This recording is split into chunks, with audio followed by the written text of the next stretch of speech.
পরবর্তী এই মুহূর্তে যে বড় খবরের দিকে নজর রাখবো, বহরমপুরে অধীর রঞ্জন চৌধুরীর মিছিলে বাধা। যেমনটা জানা যাচ্ছে, অধীর রঞ্জন চৌধুরীর নির্বাচনী প্রচারে অশান্তি। আপনাদের আরো একবার জানিয়ে রাখি, কংগ্রেস নেতা অধীর রঞ্জন চৌধুরীর প্রচারে বাধা, মিছিল ঘিরে তুমুল অশান্তি বহরমপুরে। আপনাদের আরো একবার জানিয়ে রাখি যে গুরুত্বপূর্ণ খবরের দিকে নজর রয়েছে আমাদের। অধীর চৌধুরীর প্রচারে বাধা, বহরমপুরে অধীরের প্রচারে অশান্তির ছবি উঠে আসছে। কংগ্রেস এবং তৃণমূল কংগ্রেস কর্মীদের ধস্তাধস্তি। এই মুহূর্তে যে গুরুত্বপূর্ণ খবরের দিকে আমাদের নজর রয়েছে, অধীর চৌধুরীর প্রচারে বাধা। এই বিষয়ে বিস্তারিত কথা বলবো, আমাদের সাথে রয়েছে আমাদের প্রতিনিধি পলাশ। পলাশ, তোমার কাছে জানতে চাইবো যে ঠিক কি ঘটনা ঘটেছে? অধীর চৌধুরীর প্রচার ঘিরে যে উত্তেজনার ছবি আমরা এই মুহূর্তে দেখতে পাচ্ছি, কি থেকে এই ঘটনার সূত্রপাত, কি জানা যাচ্ছে? প্রতিদিনের অন্যান্য দিনের মধ্যে কিন্তু সকাল সকাল কিন্তু বহরমপুর বিধানসভা কেন্দ্রের প্রার্থী অধীর রঞ্জন চৌধুরী তিনি কিন্তু প্রচারে বেরিয়েছিলেন বহরমপুর পৌরসভা 19 নম্বর ওয়ার্ডে। আর এই প্রচারে বেরোনোর সময় কিন্তু অধীর রঞ্জন চৌধুরীকে হেনস্থা করার অভিযোগ উঠে তৃণমূলের বিরুদ্ধে।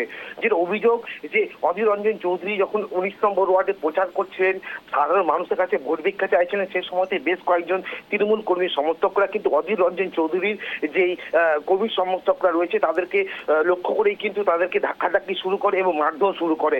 কিন্তু তৃণমূলের পক্ষ থেকে দাবি যে রাস্তা শুরু হওয়ার কারণে কিন্তু একে অপরের চলাফেরা করতে সমস্যা তৈরি হয়, সেই সময়তে একে অপরের সঙ্গে ধাক্কাধাক্কি শুরু হয়। যদি কংগ্রেসের যেটা অভিযোগ যে কংগ্রেসের যে প্রচার, সেই প্রচারে বাধা দেওয়ার উদ্দেশ্যে কিন্তু তৃণমূল কংগ্রেসের কর্মী সমর্থকরা কিন্তু কংগ্রেসের কর্মী সমর্থকদের উপরে চড়া হয় এবং তাদেরকে মারধর শুরু করে। অনন্যা, তোমার কাছে আরো একটা বিষয় জানতে চাইবো, এই মুহূর্তের কি পরিস্থিতি, কি জানা যাচ্ছে? দেখো, এরপরেই কিন্তু পরিস্থিতি নিয়ন্ত্রণে আছে। যদি স্থানীয় মানুষের দাবি যে এই অধীর রঞ্জন চৌধুরীর প্রচারে বাধা সৃষ্টি করার জন্য কিন্তু তৃণমূলের যে কর্মী সমর্থকরা তারা কিন্তু প্রথমেই কিন্তু অধীর রঞ্জন সঙ্গে যার কর্মী সমর্থকরা যারা ছিলেন তাদেরকে কিন্তু ধাক্কাধাক্কি শুরু করেন এবং তাদেরকে মারধর শুরু করে। যদি ঘটনার পরবর্তীকালে কিন্তু পরিস্থিতি নিয়ন্ত্রণে আসে এবং অধীর রঞ্জন চৌধুরীর সঙ্গে থাকা সিকিউরিটিরা কিন্তু অধীর রঞ্জন চৌধুরীকে তারা কিন্তু নিয়ে চলে যান। অনন্যা, অনেক ধন্যবাদ আমাদের সঙ্গে থাকার জন্য পলাশ। আপনাদের আরো একবার জানিয়ে রাখি, নির্বাচন যতই এগিয়ে আসছে ততই চড়ছে রাজনৈতিক উত্তেজনার পারদ। আর এবার বহরমপুর থেকে উঠে আসছে অশান্তির ছবি, অধীর রঞ্জন চৌধুরীর প্রচারে বাধা, প্রচার ঘিরে উত্তেজনার ছবি, তৃণমূল কংগ্রেস কর্মীদের সঙ্গে কংগ্রেস কর্মীদের ধস্তাধস্তি। এই যেমনটা আমাদের প্রতিনিধি জানালেন যে এই মুহূর্তে পরিস্থিতি যদিও অনেকটাই নিয়ন্ত্রণে, তবুও অধীর রঞ্জন চৌধুরীর প্রচার ঘিরে যে এই উত্তেজনার ছবি তা চাঞ্চল্য ছড়িয়েছে বহরমপুর এলাকায়।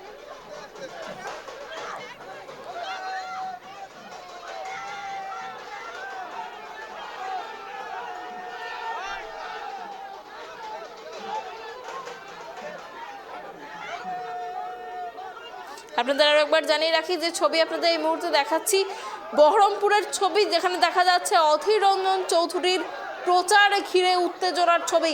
কার্যত তৃণমূল কংগ্রেস কর্মীদের সঙ্গে ধস্তাধস্তি বাঁধে কংগ্রেস কর্মীদের, সেই ছবি দেখাচ্ছি। বহরমপুরে সকাল সকাল উত্তেজনার ছবি।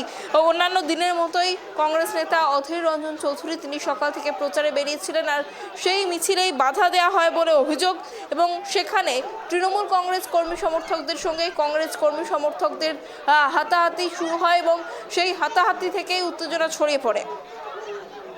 ইতিমধ্যেই পরিস্থিতি অনেকটা নিয়ন্ত্রণে বলে জানা যাচ্ছে এবং ঘটনাস্থলে যেমনটা দেখা যাচ্ছে যে তুমুল উত্তেজনার একটা ছবি ধরা পড়ছে এবং সেই উত্তেজনা থেকে কিন্তু এলাকাতেও একটা চাঞ্চল্য ছড়িয়েছে, এমনটাই কিন্তু জানা যাচ্ছে।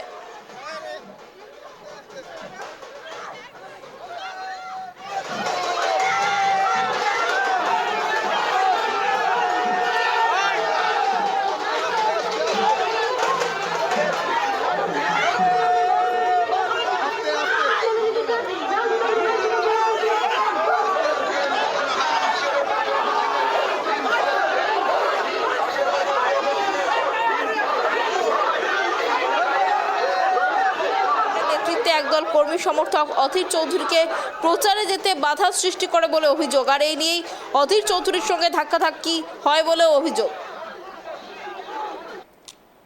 এই মুহূর্তে আমাদের সাথে রয়েছেন তৃণমূল নেতা অর্পণ ব্যানার্জি। অর্পণ বাবু, আপনাকে অনেক অনেক স্বাগত কেটিভি বাংলায়। যেমনটা জানা যাচ্ছে এই মুহূর্তে সকাল সকাল যে বড় খবর এসে পৌঁছেছে আমাদের কাছে, বহরমপুরে অধীর রঞ্জন চৌধুরীর প্রচারে বাধা দেওয়ার অভিযোগ তৃণমূল কংগ্রেসের বিরুদ্ধে, কি বলবেন? কিছুই বলেন দল, তার কোনো বিধায়ক নেই, একজন সাংসদ নিজে সেই ব্যক্তি হেরেছে ইউসুফ পাঠানের কাছে। তার প্রচারে তৃণমূল কংগ্রেস বাধা দেবে? যে তৃণমূল কংগ্রেসের 220 জন বিধায়ক, 29 জন লোকসভার সাংসদ, প্রায় 15 জন রাজ্যসভার সাংসদ, 100% জেলা পরিষদ, 100% কর্পোরেশন, 95% পঞ্চায়েত সমিতি, গ্রামসভা এবং মিউনিসিপ্যালিটি, এহেন এত মানুষের আশীর্বাদ সমৃদ্ধ তৃণমূল কংগ্রেস এরকম একটা হিরো এলিমেন্টকে প্রচারে নমিনেশন ফাইলে বাধা দেবে? এটা কখনোই মুর্শিদাবাদ, বহরমপুর শুধু নয়, বাংলার কোনো প্রান্তের মানুষের কাছেই গ্রহণযোগ্য। এটা শুধুই লাইমলাইট করার চেষ্টা। আমি বলছি, অধীর চৌধুরীরা দলের মধ্যে ইন্টারনাল তদন্ত করে দেখুক, ওদের দলের মধ্যে সমস্যা থাকতে পারে। ওদের দলের মধ্যে এখন ভাঙচুর চলছে, তা আমরা সংবাদ মাধ্যমে দেখেছি, আপনাদের মাধ্যমেও দেখেছি। ওদের দলের নেতারা একের পর এক দল ছাড়ছে। ওদের মুর্শিদাবাদ জেলার গোটা কংগ্রেসের টিম ভেঙে গেছে।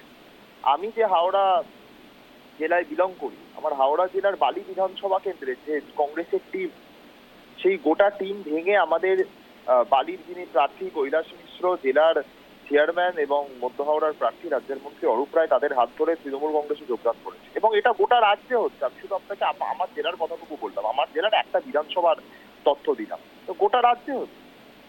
স্বাভাবিকভাবেই এরা নিজেরা তদন্ত করে দেখুক, সর্বভারতীয় দল, দেশের প্রধান বিরোধী দল, এরা তদন্ত করে দেখুক যে এটা আদেও কোনো বিরোধী রাজনৈতিক দলের কার্যকলাপ নাকি এদের দলের কোনো গোষ্ঠীদ্বন্দ্বের ফলাফল। এবং তৃণমূল কংগ্রেসের সাথে কোনোভাবেই জড়িত নয়। হতে পারে হয়তো বিজেপি, যেহেতু অধীর চৌধুরী বহরমপুরে দীর্ঘদিনের সাংসদ এবং তিনি সাংসদ পদ খুইয়ে পরাজিত হয়ে এখন বিধানসভায় প্রতিদ্বন্দ্বিতা করছে। বহরমপুর বিজেপির যেটা আসন ছিল, তো হতেই পারে যে বিজেপি বুঝতে পারছে যে এই লড়াইটা হলে বহরমপুরে এবারে তৃণমূল কংগ্রেস জয়ী হবে, অধীর চৌধুরী দ্বিতীয় হবে এবং বিজেপিকে তৃতীয় স্থানে থাকতে হবে। তো স্বাভাবিকভাবেই সেখানে বিজেপি এমন করেছে কিনা এগুলো ওদের খতিয়ে দেখা উচিত। অনেক ধন্যবাদ আমাদের সঙ্গে থাকার জন্য অর্পণ বাবু। আপনাদের আরো একবার জানিয়ে রাখি যে গুরুত্বপূর্ণ খবরের দিকে আমাদের নজর রয়েছে। অধীর রঞ্জন চৌধুরীর প্রচারে বাধা দেওয়ার অভিযোগ তৃণমূল কংগ্রেসের বিরুদ্ধে, এবং সেই প্রচার ঘিরে কংগ্রেস কর্মী এবং তৃণমূল কংগ্রেস কর্মী সমর্থকদের মধ্যে হাতাহাতি হয় বলে অভিযোগ।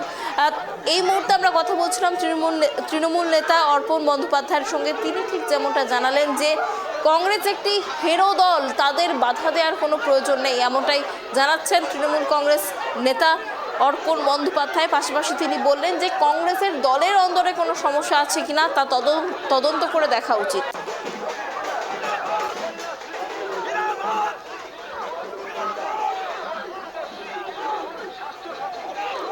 আমাদের সাথে এই মুহূর্তে রয়েছেন কংগ্রেস নেতা রতনবালা। রতনবাবু, কেটিভি বাংলায় অনেক অনেক স্বাগত।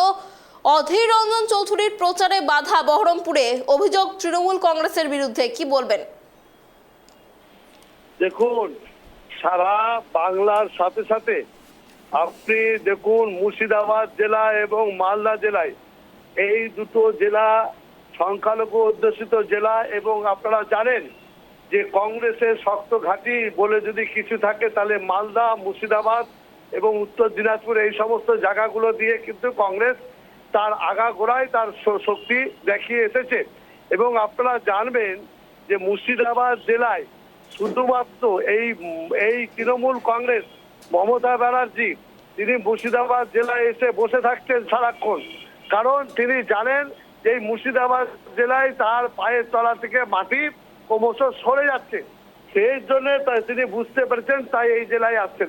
আজকে অধীর রঞ্জন চৌধুরীর নমিনেশনকে কেন্দ্র করে আপনারা দেখেছেন যেভাবে তৃণমূল কংগ্রেসের গুন্ডা বাহিনীরা বাধা দেওয়ার চেষ্টা করেছিল, কিন্তু কিছু করতে পারেনি।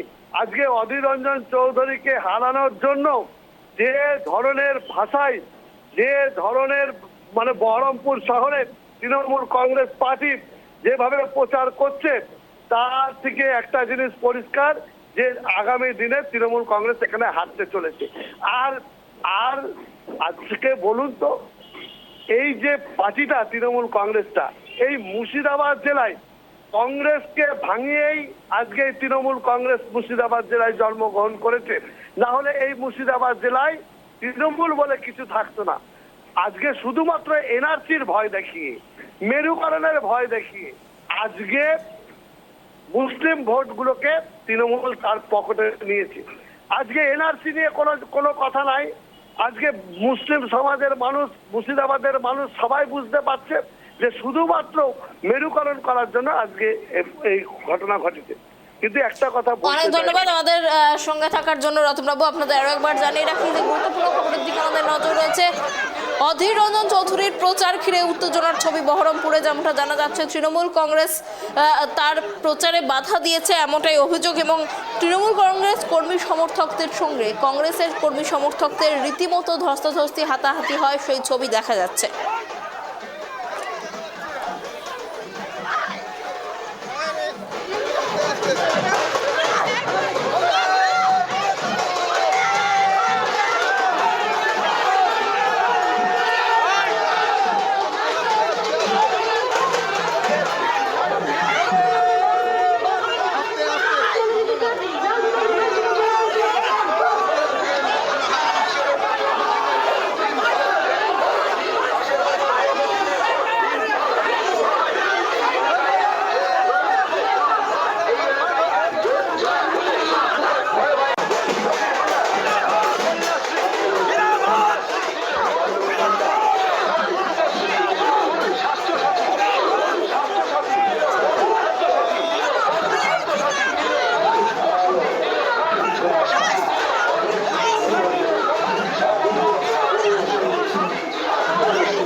নেত্রী কেয়া ঘোষ। কেয়া দিয়ে আপনাকে অনেক অনেক স্বাগত কেটিভি বাংলায়।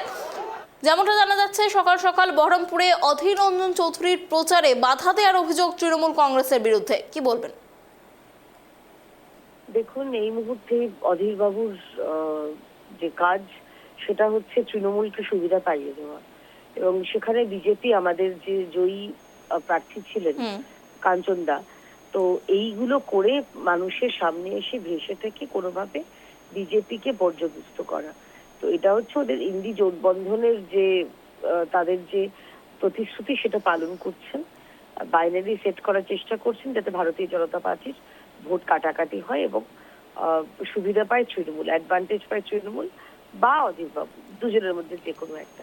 এটা ওদের পারস্পরিক বোঝাপড়া তৃণমূল বনাম তৃণমূল কংগ্রেস এবং কংগ্রেসের মধ্যে।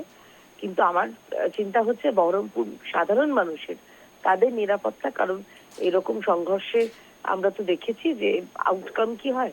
তাই আমরা নির্বাচন কমিশনকে বলবো, যদি যারা প্রার্থী তারা নিজেদের মধ্যে শালীনতা ভব্যতা না বজায় রাখতে পারেন, তাহলে এদের বিরুদ্ধে ব্যবস্থা নেওয়া হোক এবং এদের প্রচারের সময় যাতে সাধারণ মানুষের কোনো বিপদ না হয় সেদিকে নজর দেওয়া হোক।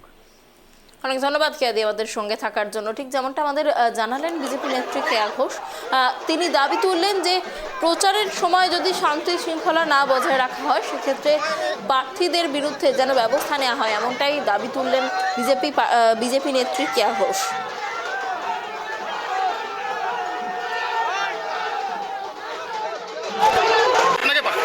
বাচ্চা সব তাই বাধা দিচ্ছে, হ্যাঁ বাচ্চারা দাদা মারছে দাদা, কংগ্রেস কর্মীদেরকে মারধর করেছে পিছনে। দাদা কি করে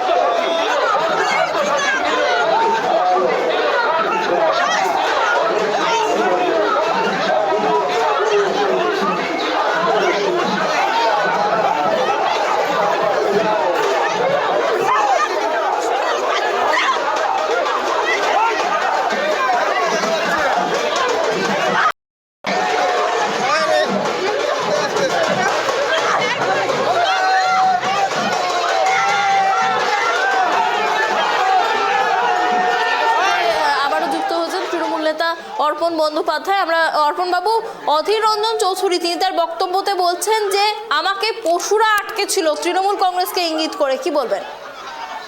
না ও বিজেপিকে বলেছে, ও বিজেপির সাথে তো ঘর করেছে।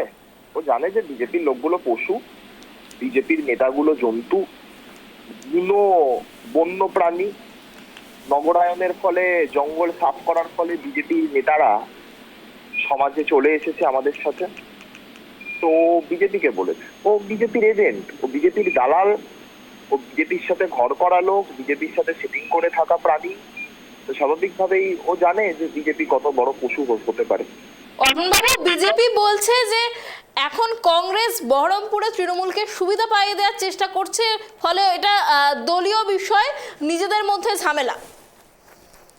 স্বাভাবিক ব্যাপার। তো বিজেপির এন্ড থেকে এটা এই বক্তব্য অস্বাভাবিকতা কিছু নেই। তো বহরমপুর বিধানসভা কেন্দ্রে বিজেপি তৃতীয় হবার কথা, আমরা 1 নম্বরে থাকবো, এটা তো দেওয়াল লিখন। লড়াইটা তো দ্বিতীয়, তৃতীয়, চতুর্থ হবার।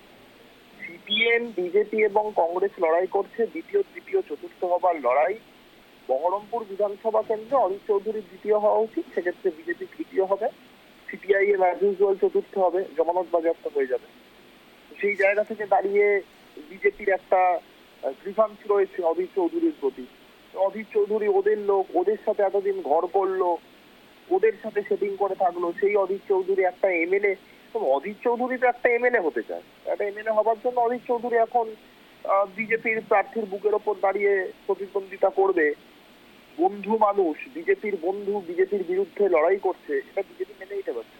স্বাভাবিকভাবেই এই ধরনের মন্তব্য আসলে এটা অস্বাভাবিক কিছু না। অনেক ধন্যবাদ অর্পণ বাবু আমাদের সঙ্গে থাকার জন্য।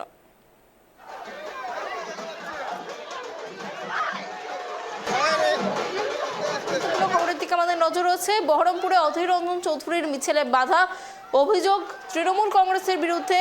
তৃণমূল কংগ্রেস কর্মী সমর্থক এবং কংগ্রেস কর্মী সমর্থকদের মধ্যে হাতাহাতি, ধস্তাধস্তির অভিযোগও রয়েছে। ইতিমধ্যেই পরিস্থিতি অনেকটা নিয়ন্ত্রণে এসেছে বলে জানা যাচ্ছে।